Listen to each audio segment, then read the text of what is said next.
So again, ladies and gents, welcome back to the channel. I appreciate you all being here. We're following every twist in the heartbreaking, and it is heartbreaking, disappearance of Nancy Guthrie. Everybody knows that she's an 84-year-old mother of the Today Show co-anchor Savannah Guthrie, and she has some other siblings, and forgive me if I don't know their names off the top of my head. I know she has another sister and a brother, and we do know that we're going on day 12 now of this investigation, which is crazy to me, and it is still very much up in the air. We have no idea what's going on as far as like her mom's whereabouts, where she's at, and if somebody claims to know exactly where she might be or have a hint of somewhere where she might be, we don't know about it because the media has no idea. We're just kind of speculating at this point. TMZ's getting some things as well and information, and we hear from Harvey over there at TMZ about the latest of what's going on with the things that he has and the things that's coming into TMZ as well. Just after sunrise in Tucson, Arizona, if you haven't been aware, this is in Tucson, Arizona, of what's happening down there. Tucson, Arizona law enforcement rolled up to Nancy's home in the Catalina foothills, and they did something that hasn't been done before as of yet, which they put up a large white forensic tent right over the front porch and doorway there. So if you're not really aware of the tent, it's like just kind of picture the same Spanish tiled entrance, and I'm sure everybody has like seen that tiled entrance where her blood was found. The exact spot captured in that doorbell camera footage of the that masked individual, that intruder that was tampering with the camera there. And for about an hour and a half, the tent completely blocked the view, so you couldn't see anything on that front porch there. And then I think it was about 5 FBI agents were inside of that tent, and reports say that that they even brought in, and forgive me if I mispronounce this, an astiometric board. And I don't know what an astiometric board is. I should probably look that up. Oh, here we go. That is a forensic tool used to measure height and reconstruct scenes. So that's what that is. But why would they do that now? So why now? The question that everybody is asking is why now? You know, this isn't random. Like, the porch is ground zero for all this stuff, right? That's all like where everything is starting to kind of settle and take place. It feels like it's right there on that front porch. That's like ground zero, and it's where Nancy's blood spatters were confirmed by DNA. That's where all that was, and it's the last place that that masked figure was seen on video. Forensic tents like this are usually deployed to protect delicate evidence from wind, dust, or, you know, things like that, while investigators do more of like a deep dive with extra, you know, probably doing some extra swabbing, lighting analysis to match the security footage, or even kind of like re-examining the scene with fresh eyes after the new intruder video dropped. Neighbors and news crews watched it all unfold as well. So, you know, the media is out there, the neighbors are out there, everybody's out there in front of that house. Some are speculating too that they were trying to recreate the exact conditions of that early morning intrusion. Others are probably also wondering too if the new trace evidence turned up. So whatever the reason, the tent came down, you know, later that mid-morning, and the investigation is pushing forward harder than ever. I'm assuming at this point, I think they're starting to kind of, you know, build up to giving the media something as far as like what they know, as far as any new evidence to kind of support where she might be, or just any information, period. Thousands of new tips pouring in. People are calling and flooding the FBI tip line as well, of, you know, just, you know, tips and things that people might be seeing to kind of help investigators pinpoint, you know, where her whereabouts, as far as Nancy's whereabouts are. Also too, there's a black glove that they found on the side of the road. That glove is being tested for DNA. So that's like another development right there. I think that happened, what was it, yesterday or the day before? I think it was yesterday. They're testing it for her DNA, or the DNA that might be on, that could potentially belong to somebody else that they could retrace back to whoever that intruder was on that patio. Maybe that DNA is matching something there, and then they can go back to the database and try to find out who that individual was. Those mysterious ransom notes are still hanging over everything too. Like, and they're arresting people that had nothing to do. Like, they arrested that individual that had nothing to do with the case, like with anything that was involved with that. Like that guy was arrested, and apparently he was really upset and mad about that. But people have to understand, like, they're looking for something specific. And if you match that description, they're probably going to want to talk to you. So, you know, it's just the nature of the beast, right? But this case still keeps getting more intense. When you think about her mother's vulnerability, that's a woman that needs medication, because there's reports of her needing medication.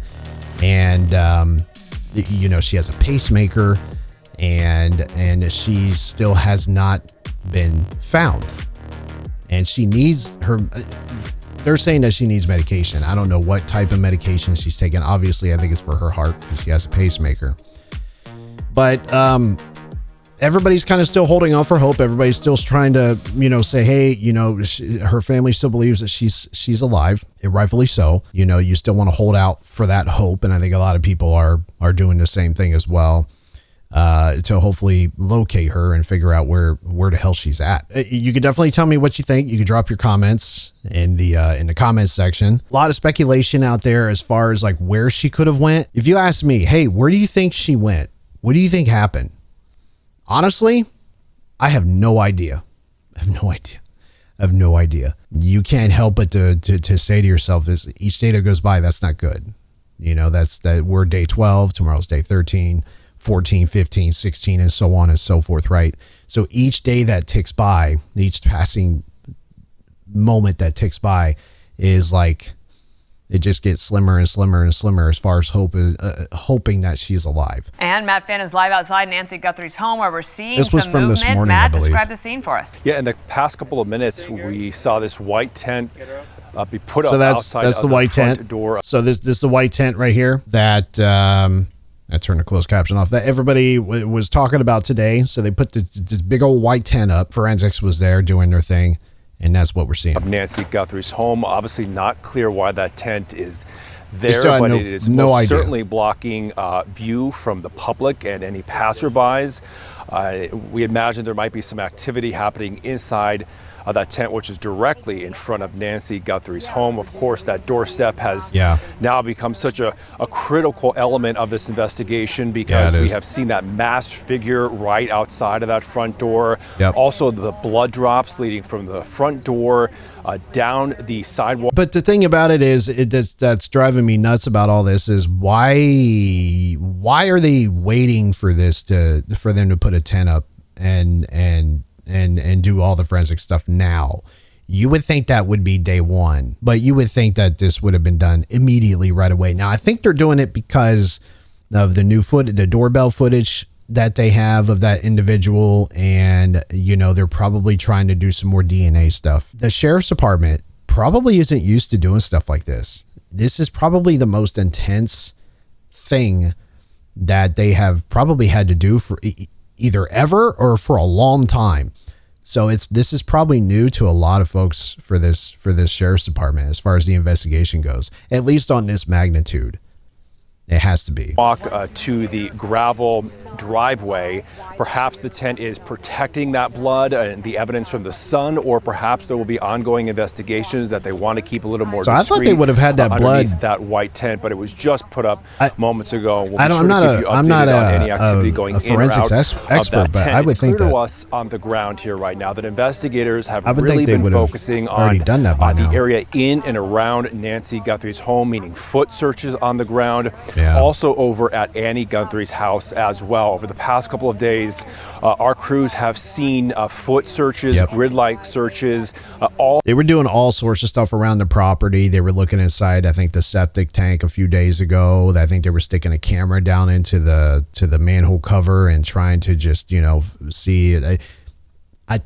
I think they were looking for a body at that point, because they're like, well, I don't know what led them to the septic tank, but they were like, well, we should probably check that just to be on the safe side. Obviously there's nothing down there, but maybe evidence could have been flushed down there that they could have been looking for. I think they brought in cadaver dogs, I believe, that was on the property as well. So yeah, they're looking all over the place. All times of the day, morning, noon, and night. In fact, just this morning, really only a couple of hours ago, one of our crew members saw the Pima County Forensic Unit. Yeah, they did it because of the sun. Yeah, that too. Yep. Searching a major thoroughfare around here, Campbell Avenue, taking pictures on Campbell Ave. And that was about a mile away from Nancy's house. And then yesterday, investigators found a black glove. Also on Campbell Avenue, which is a busy street that feeds into Nancy's neighborhood. Then it's so strange to find. I believe that's a black surgical glove, and the only reason why they're looking at this is because it matches. Obviously, it matches the type of glove that could have potentially been what the suspect, like what that suspect was wearing. The black surgical glove. At least it looked like a black surgical glove to me. I had no idea. But to me, I think that's like, oh, what is this? And I don't think it was that far. I don't know. I think it was fairly close. Was it like within a mile, a quarter mile? I don't even know how they found that. I don't know if somebody just like pointed it out to law enforcement. Hey, there's a black glove here, and it looks like it was a glove that whoever that person was in the video was wearing. You guys might want to come check it out. I don't know how they found that. I'm going to say there is no significant development in the case right now. There's just not, because if it was, you would have had a news conference from or a press conference from Pima County Sheriff's Department or the FBI or something like that to give people updates of what the hell's going on, right? I don't think they know anything really. I mean, they know enough, but not enough to be like, hey, there's some significant change in development here. I think they're just kind of finding stuff here and there, and it's not really changing any sort of like major breaking evidence, right? That's what I think. Each place, your expertise means a lot to everybody listening, so we'll turn it over to you. So Dana, one thing about investigations, they have peaks and valleys. And right now, I would characterize it, despite the fact that we've had a couple of things that could be significant, I think we're in a little bit of a valley. Now, that doesn't mean that the case has gone cold, right, or that no progress is being made. Yep. And just let me explain that, in the past, people got very used to the idea progress of the being first made 48, right now. We've all heard that. This and is that was today. Because the forensics this was from were very, earlier very today. different. You were working with fingerprints and things that... Now, granted, it was from 8:05 a.m. Arizona time. I as far as like, other than the reward being $100,000 now, it's doubled, and that they have an idea of the perpetrator, the suspect, of the height and being a male. I don't think there's really much else out there right now. Came back much more quickly. You either had a match or you didn't. And you also did that off of interviews and things like that. These days, there is so much digital dust floating around out there that people there's leave. A lot. Never mind things like the fact that cars all have GPSs. Yep. These cars are rolling computers. They link to each other. They link to OnStars, things like that. Yep. People have dash cams. The point is, there's a lot of stuff that has to be gone through. And you and I worked the Colbert. There's so much evidence involved, or not just evidence, I'm sorry.